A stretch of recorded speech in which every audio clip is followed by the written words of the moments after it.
The starting fives for our game. Here are tonight's starting lineups. One of the guys we'll be watching out for today, Marcus Thornton. Now, Kevin, probably his greatest value lies in his tremendous three-point shooting. When he's out on the perimeter, it gives them the ability to really stretch the defense out.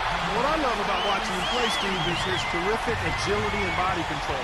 Even with the multiple defenders closing in, he contorts his body at angles that really give him a chance to make shots from weird positions all the time.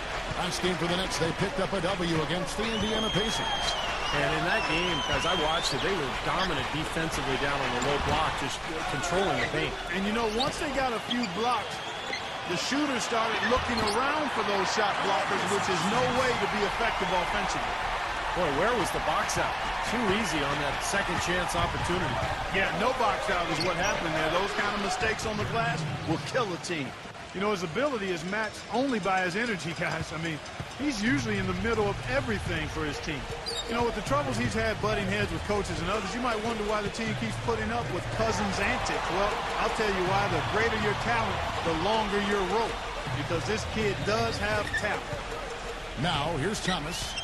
He had 13 points in the win against Portland. He got some huge points from the foul line, too, Kevin. He was very aggressive, generating contact and drawing fouls. The Kings shooting their initial free throws of the game right here. And that one falls for Cousins. And Clark, you mentioned Cousins' problems. There were some rumblings last season that the Kings might look to trade him, Steve, and I think there would be some teams that would say, you know what, this is a quality guy that maybe needs a new environment. I think teams would be very interested in him. The question is, how much would they be willing to give up? Because it is a bit of a risk, not knowing exactly what you're getting, but Cousins, an intriguing talent. There's no doubt about that. It seems for the past few years, the only time you heard about Brook Lopez's name was in what the Nets would give up for Dwight Howard. I mean, well, all of that talk goes away now, at least for a minute, because he signed that extension with the Nets. And because of that, I think he was more comfortable. And it showed in his production on the floor. And for Brook Lopez, a max contract going into last season. Raised some eyebrows for sure.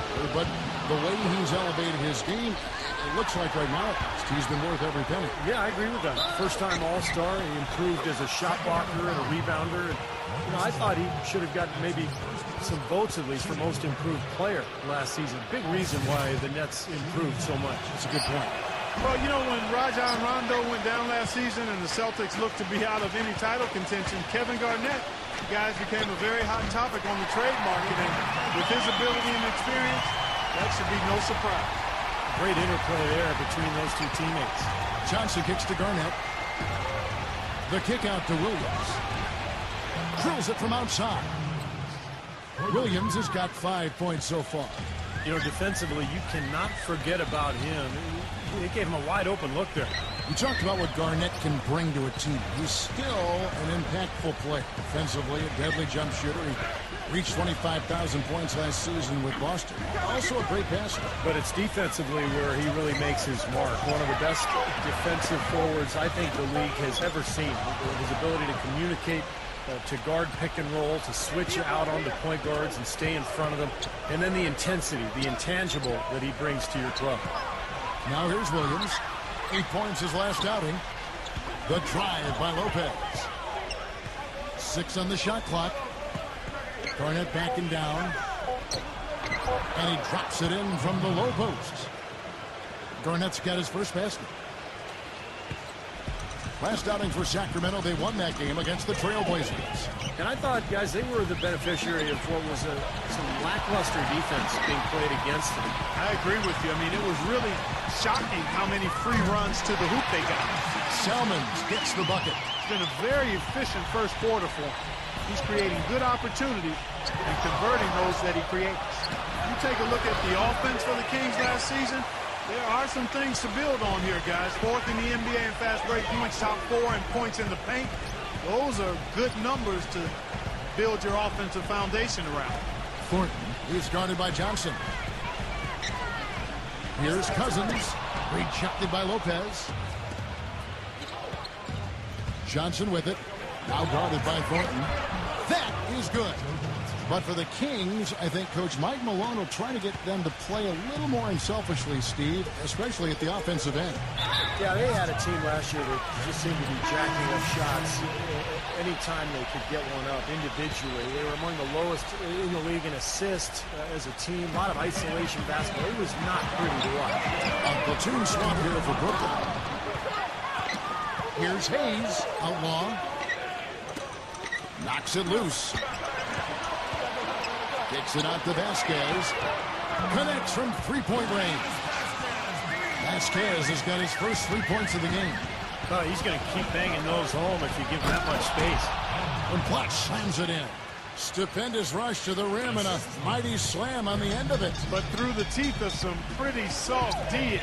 I can't help but say that. Well, let's see how that impacts things here, because those kinds of plays sometimes can be game changers on both sides. Outlaw's shot is off. He's been trying to add that mid-range shot to his arsenal, but it still isn't there.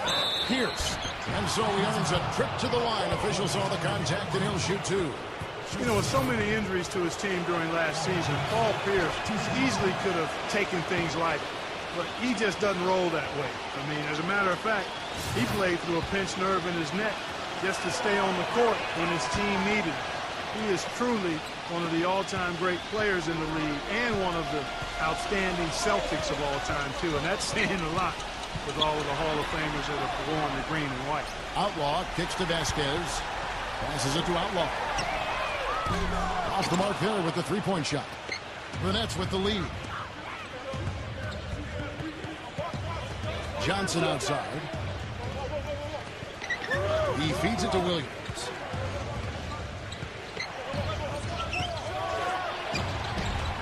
And it's Sacramento with the rebound.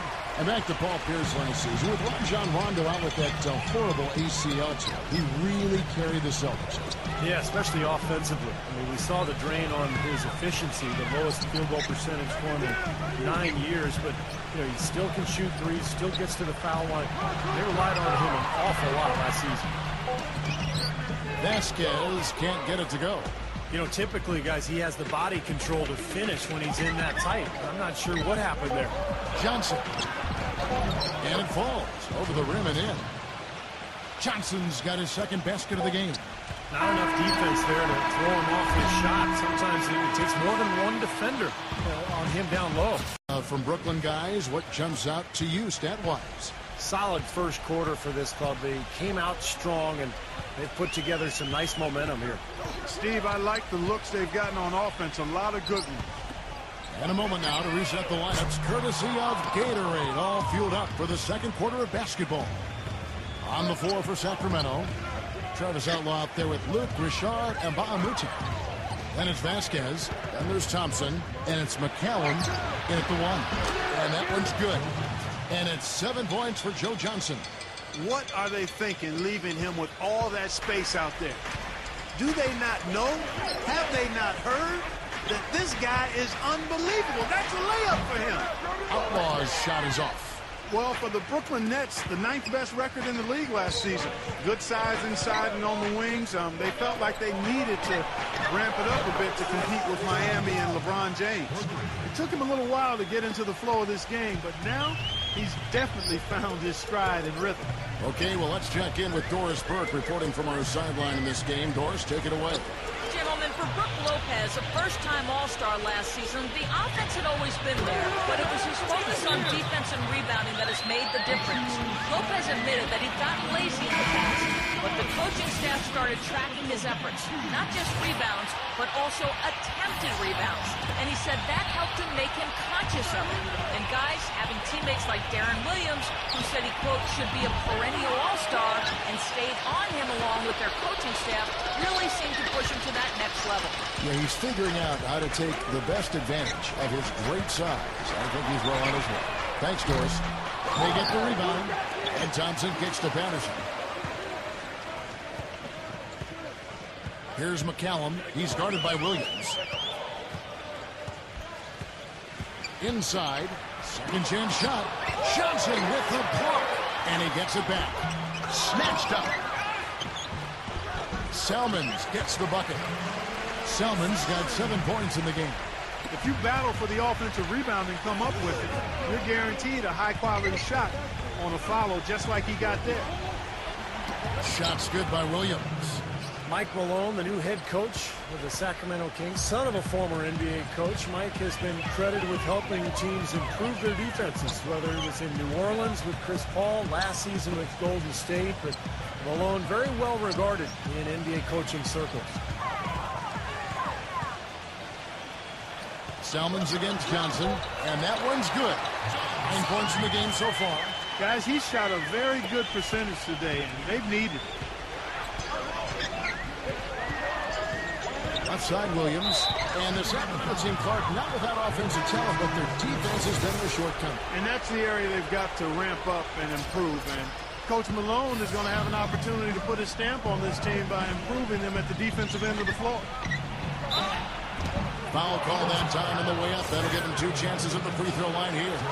You look at the Joe Johnson trade for the Nets. They picked up his max contract from the Hawks, committing $80 million over 4 years. But, you know, last season, his lowest point output in over a decade, a down season overall. But, hey, there's a lot of talent on this team. He's not expected to score as much anymore. Johnson against Thornton. Now, here's Patterson, guarded closely. 6 to shoot. Back to Thornton. 3-pointer. And it's Thornton again missing.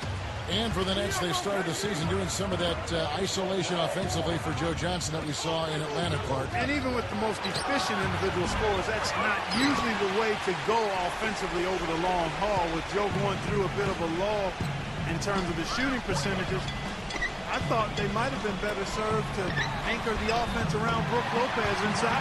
Well, we've seen that more than a few times. An easy bucket in the lane. Yeah, the interior defense simply has been lifeless. Williams kicks to Johnson. The dish to Anderson. Let's keep it alive. Lopez. Out of bounds. Sacramento will take possession. Let's give a look now at the 2K leaderboard to see who led the league in assists last year. Look at Vasquez, 3rd in assists and a great leader. And, of course, Darren Williams. He really does a great job leading his team. Such an unselfish player.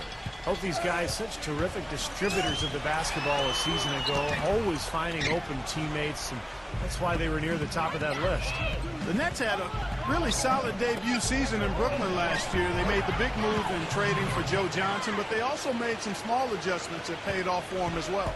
Even with the D lurking, he made it look easy with the soft finger roll. So the Kings called timeout. They're first. Well, Clark, as you said, a lot of people thought they would just be a top-heavy team with their starters doing a lot of the heavy lifting. But, Steve, they got contributions from all around. Well, they didn't have big-name players on the bench, but they had some guys like Blotch and Evans who were kind of under the radar, but came in and played very well for this team a year ago.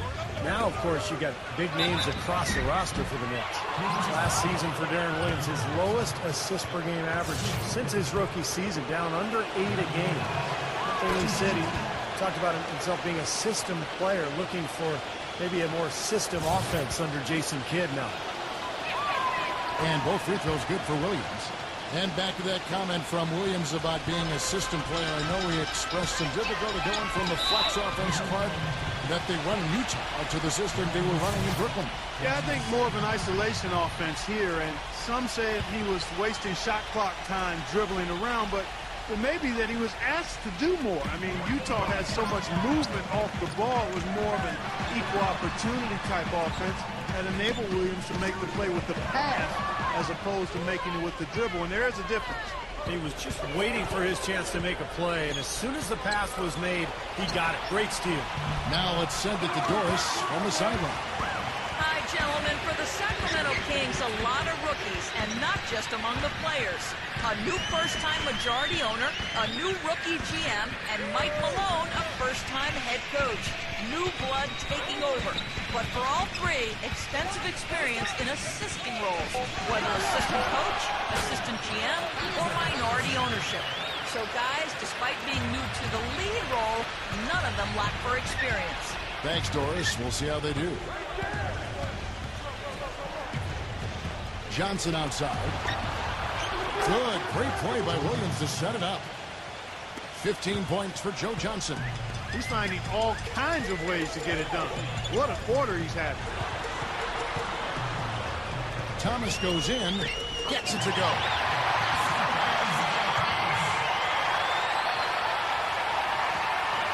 Nets leading by